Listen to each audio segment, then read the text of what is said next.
నమస్కారం. Hasini Kiran's home and కిచెన్‌కి స్వాగతం. పాల తాలికలు అనగానే వినాయక చవితి గుర్తొస్తుంది. ఎన్ని రకాల ప్రసాదాలు చేసినా పాల తాలికలు చేస్తేనే ఆ మహానైవేద్యం కంప్లీట్ అవుతుంది మా ఇంట్లో. ఈ వీడియోలో చాలా సింపుల్ రెసిపీ ఫాలో అయ్యాం. ఇది ఒక ఫూల్ ప్రూఫ్ రెసిపీ అనుకోండి. ఫస్ట్ టైం చేసే వాళ్ళకి కూడా పర్ఫెక్ట్‌గా వస్తుంది. అయితే పాల తాలికలు చేసి మీరు తప్పకుండా నైవేద్యం పెట్టండి మన గణపయ్యకి. ఇంగ్రీడియంట్స్లో మెజర్మెంట్స్ నోట్ చేసుకోండి. ఇప్పుడు ప్రొసీజర్ చూసేద్దామా? ముందుగా ఒక మందపాటి గిన్నెలో 1 కప్ వాటర్ పోసి కొంచెం ఆయిల్ వేసి లిడ్ పెట్టి బాగా బాయిల్ రానివ్వండి. ఆ తర్వాత లిడ్ ఓపెన్ చేసి బియ్యపిండి వేసి బాగా కలపండి.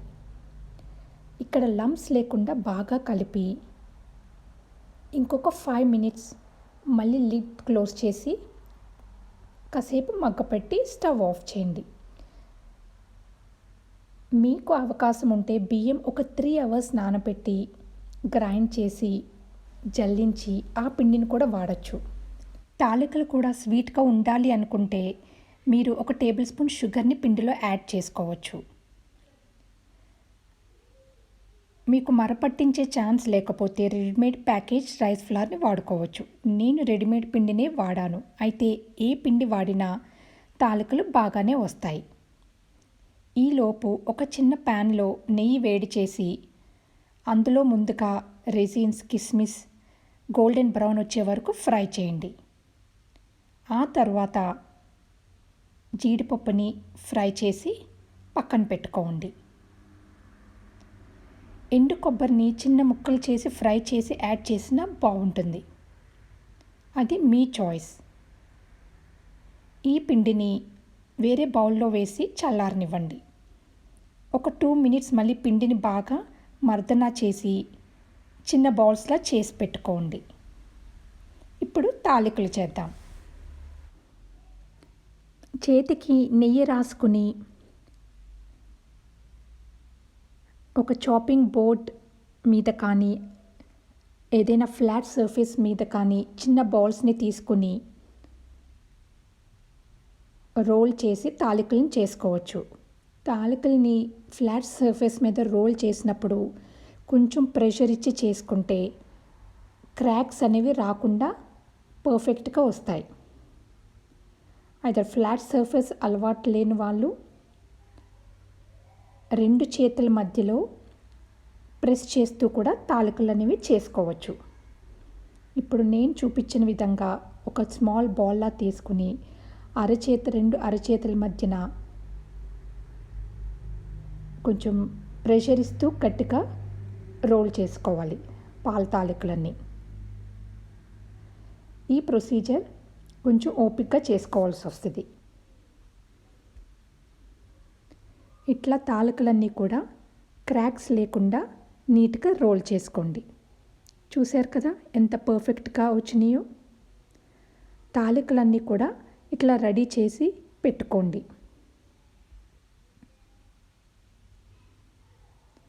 తాలికలు చేయడం స్టార్ట్ చేసినప్పుడే మీరు స్టవ్ మీద 4 కప్స్ మిల్క్ని బాయిల్ చేయండి. ఇది కూడా థిక్ బాటమ్ ఉన్న ప్యాన్లో చేయండి. చాలాసేపు పాలు బాయిల్ చేయాలి. మందంగా ఉంటే అడుగంటకుండా ఉంటాయి. సిమ్లో ఆల్మోస్ట్ 30 మినిట్స్ వరకు పాలని కలుపుతూ థిక్ అయ్యే వరకు బాయిల్ చేయండి. ఆ తర్వాత 30 మినిట్స్ తర్వాత పాలు బాగా మరిగిన తర్వాత తిప్పుకున్న తర్వాత తాలికల్ని వేయండి. తాలికలు వేసిన తర్వాత వెంటనే గరిటె కానీ స్పూన్ కానీ పెడితే విరిగిపోతాయి. ఇలా 2 చేతులతో ప్యాన్ని కొంచెం కదపండి మెల్లిగా. తాలికలు కూడా కుక్ అవ్వడానికి 15 to 20 మినిట్స్ వరకు పడుతుంది. తాలికలు కుక్ అయిన తర్వాతే షుగర్ అనేది యాడ్ చేయాలి. లేకపోతే తాలికలు కుక్ అవ్వడానికి చాలా ఎక్కువ టైం పడుతుంది. తాలికలు కుక్ అయిన వెంటనే చెక్ చేసుకుని షుగర్ యాడ్ చేసుకోవాలి. షుగర్ బాగా కరిగిపోవాలి. షుగర్ యాడ్ చేసిన వెంటనే పాలు మళ్ళీ కొంచెం మీకు పల్చగా అయిపోతాయి. ఇప్పుడు ఫ్లేమ్ని లో టు మీడియంలో పెట్టుకొని మధ్యలో ప్యాన్ని కదుపుతూ ఆల్మోస్ట్ 30 to 40 మినిట్స్ దాకా బాయిల్ చేయాలి. మీకు కొంచెం థిక్గా ఉండాలి పాల తాలికలు అనే కన్సిస్టెన్సీ. మీకు బాగా థిక్ వద్దు అనుకుంటే ఇంకా ముందే దింపేయచ్చు.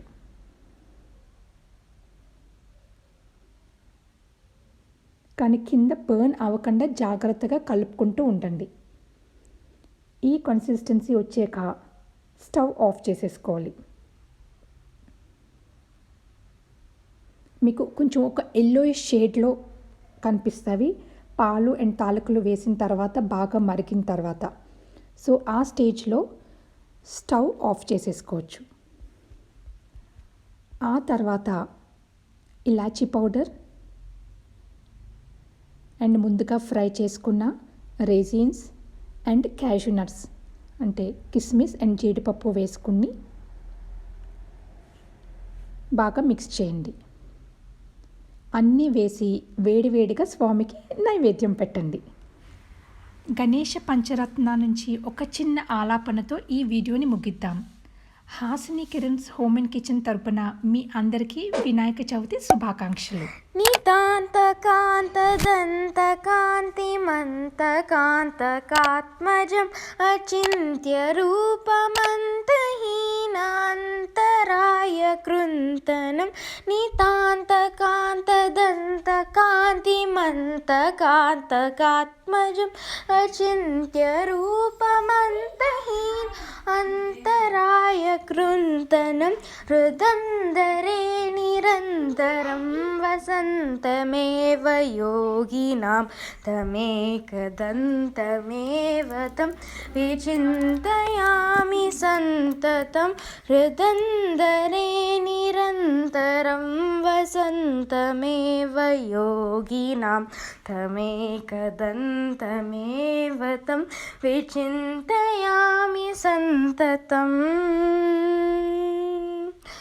విచింతయామి సంతతం